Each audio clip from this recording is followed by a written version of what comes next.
So in order to proceed with installation of Gaia, we need to click power on this virtual machine. Let's do that, and I'm gonna walk you through the installation guide. Okay, the first thing we see here is an option either to install it or to boot it from local drive. Software updates for VMware, no, for nothing. Okay, let's go for install Gaia on the system. Click enter and wait until we see more commands.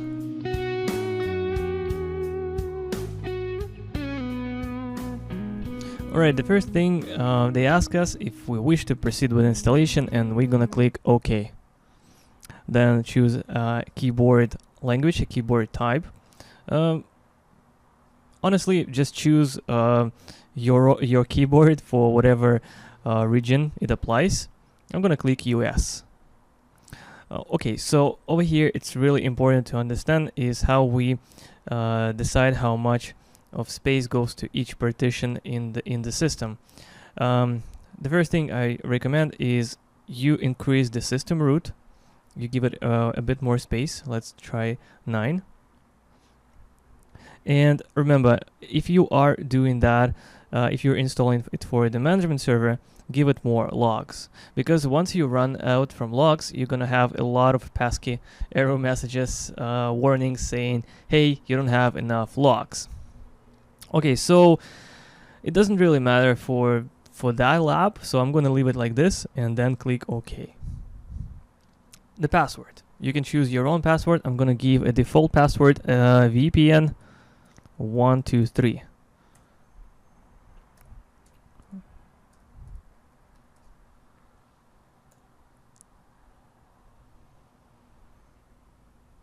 Alright, perfect. So over here they ask us which port we'll be using for management, and most likely what we have here, Ethernet 0 and Ethernet 1. These are two interfaces that we have enabled. Let me show you to verify. Okay, we have NAT segment. I should have switched it to bridged, but it's alright. I will do it later. It doesn't really matter at this point. We can play around with this as well. And the second one is network adapter 2 LAN segment. And I believe Ethernet 0 represents to network adapter, and Ethernet 1 represents network adapter 2. I've decided that I will be using network adapter number 1 for my management. I will be using my host machine. I will install it right here on my host from where I will be connecting. So I'm going to choose Ethernet 0, and the next thing they ask is the IP address.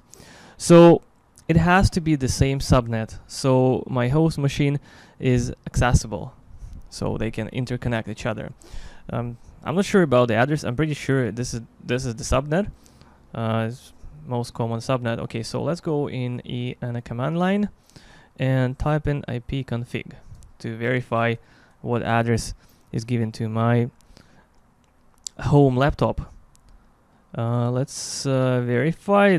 This is the address. This is the address that I have, and the subnet is /24. So I will give 0.7. I think it's fine. Okay, 0. You do it the same way. You verify first. You verify your own host machine IP address, the subnet you have, and then you choose the address from the same subnet. The default gateway. So I can leave it like 1.